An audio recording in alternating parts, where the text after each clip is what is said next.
everybody, welcome to the Media Experts Online edition. Today we have Ms. Lada Shelkovnikova, partner of Withersworldwide. Welcome to the Media Expert, Lada. Thank you so much, Mauro, for having me today. So Withersworldwide is a very successful law firm with 160 partners, over 450 lawyers, and more than 1,000 staff globally. They specialize in banking, finance, corporates, and real estate. Lada is one of the best-known hospitality lawyers in Southeast Asia. She specializes in all the aspects of operator selection, appointment, hotel sale and acquisition, rental residence agreements. Over the past 10 years, Lada was engaged in more than 150 hotel appointments. So she probably read HMA before she go to bed every night. So thank you, Lada, for joining us here. Please share with us a bit into your opinion into the market, and we'll take it through some questions with you. First of all, I'd like to start asking how you are doing, how your team is doing, and how your clients are actually going through this period. Thank you so much for the introduction, Mauro. It's very kind of you. So what we're seeing in the market in the first place is that hotel development projects are still moving forward. Some at a slower pace due to lack of manpower and materials on the site. The others are actually moving pretty swiftly, and that's predominantly due to contractors being very keen for those roles in otherwise very quiet environment. As for hotel operator appointments, surprisingly or not, they're still moving forward because the parties do not want to waste the time they've already invested over the past few months.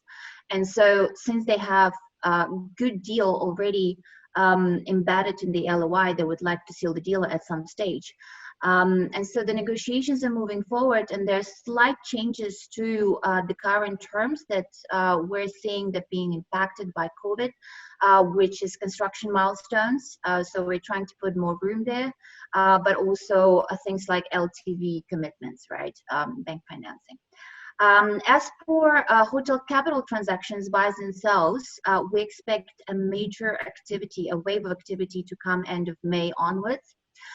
So there are a lot of cash buyers that are willing to embark on interesting opportunities, but they're looking for steep discounts. Now, what's happening on the sell side, they're still holding on to their assets and to their pre-COVID December 19 values, being optimistic about the trading performance coming back.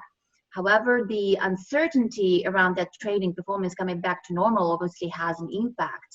And those forecasts, for those brave ones who do those forecasts these days, they are very conservative at best. So as a result of that, those hotel owners that would otherwise be selling their properties now are holding to them, and we see that a lot of them actually defaulting on their loans. And albeit the banks are being very receptive at this time and understand the scrutiny, the financial scrutiny their borrowers are going through, and they're offering, interest deferral, principal payment deferral. But there's, as long as they can continue to doing so. And in the end of the day, there will come a moment in time where the banks will simply, with less liquidity or less confidence in their borrowers to be able to ride out the storm, they may be forced to trigger the foreclosure on their mortgage hotel assets. And when that moment in time comes, there are a number of private equity and high net worth cash buyers already waiting for those opportunities, those distressed assets that they would like to grasp across Asia. So for those buyers and sellers, we have already created a comprehensive offering, basically to be able to close those deals very fast and efficiently. And hotel buys and sells have been in the core of our practice historically for many years. So we do expect that activity to come at a wave end of May onwards. Now, what's else going on in the market? What we have done for the industry, we've created a unique masterclass offering for hotel operators and owners of hotel portfolios to be able to help them address the hotel closures around Asia, because every country is obviously having a lot of unique regulatory framework. So we need to make sure that we are one point of contact for those owners of hotel portfolios and operators, so they come to us and we help them to basically manage that across the region. Other things that we're doing currently to support the industry, we're generating and issuing periodic updates on COVID-19 measures across Asia. And basically, a regulatory framework is being changed on a daily basis. And obviously, there's an overwhelming situation for our clients and industry contacts that are being practically lost in that wave of information. So what we do, we create those targeted updates that are very relevant to their business. So basically, they pick up only the relevant information from our targeted advice. We also see the appetite for consolidation at operators level, because some opportunistic operators may look at this situation as once in a generation opportunity to gain their market share, especially when consolidating with smaller operators that are being in significant stretch in these challenging times. Yeah. Okay, thank you, Lada. There was a lot of information to digest.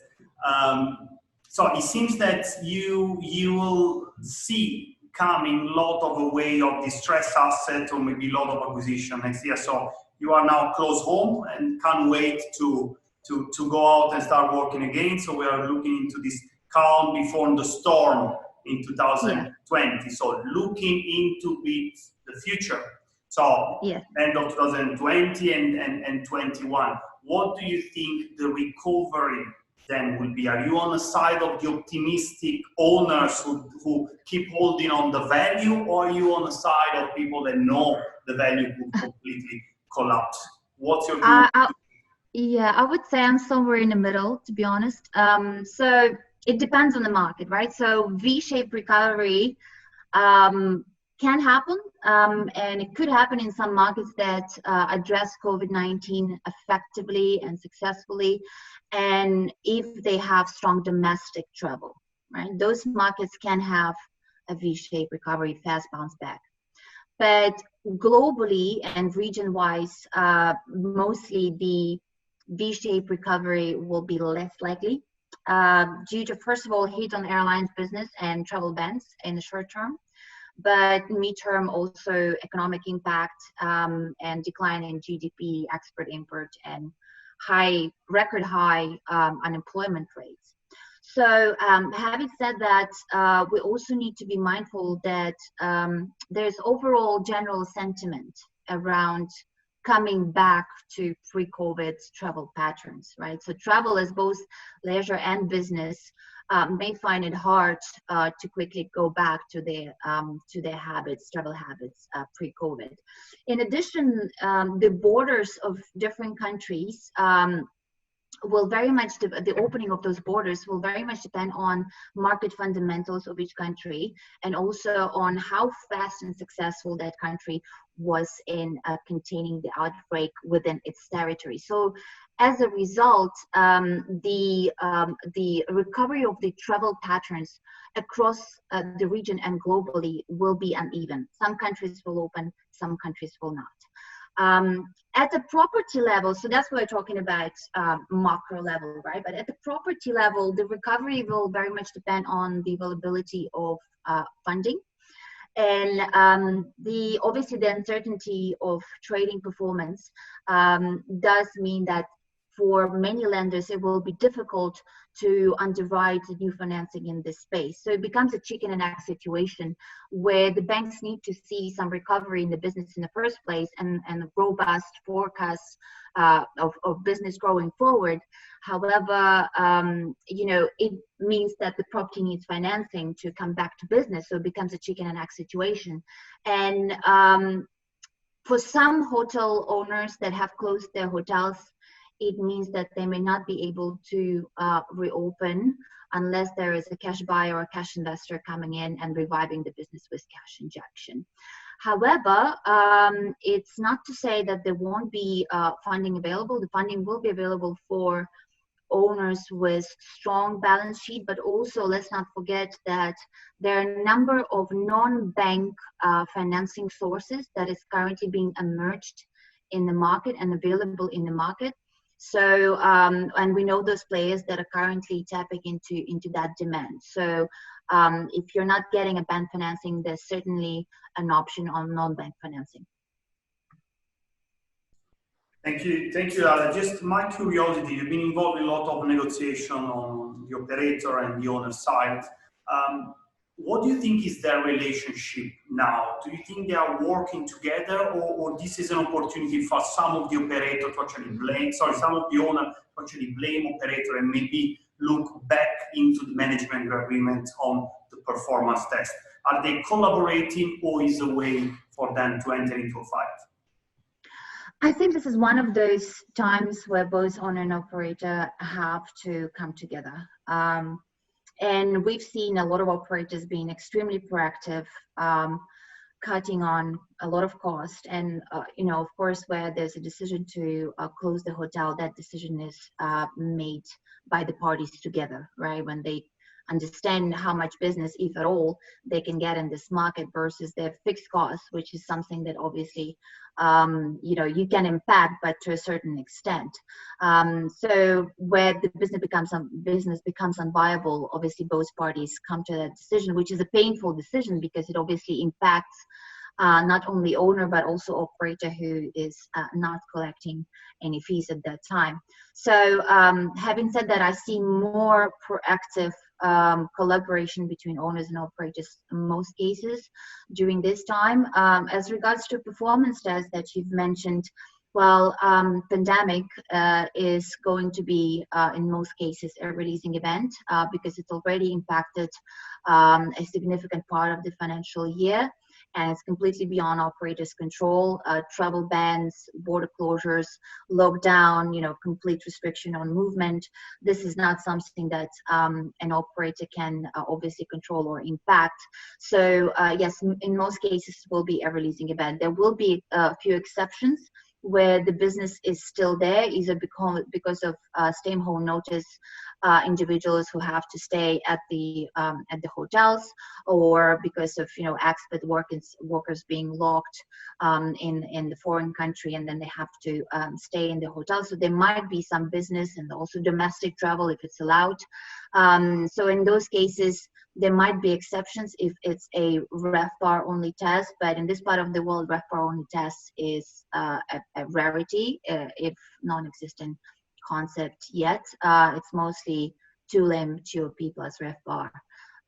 So in that case, yes, if it's a classic performance test, it in most cases will be a releasing event. Thank you very much, Lada. Well, it's always a pleasure to talk to you. I have 100 questions to ask you, but I don't want to take too much of your time. You may be busy at home. No, that's a free joke over there. But we need to close the interview. But I would love to have you participating in one of our webinars. Obviously, we cannot do events anymore in this period. You came already to speak in one of our events. And always very informative for our audience. So we all love to have you in the next webinar. Maybe still discussing about this relationship, owners and operator, maybe bringing along a new brand standard that may come along with all this change into the hospitality industry. Thank you very much again. And thank you so much. See you very soon. Thank you so much for having me. It was a pleasure. Thank you.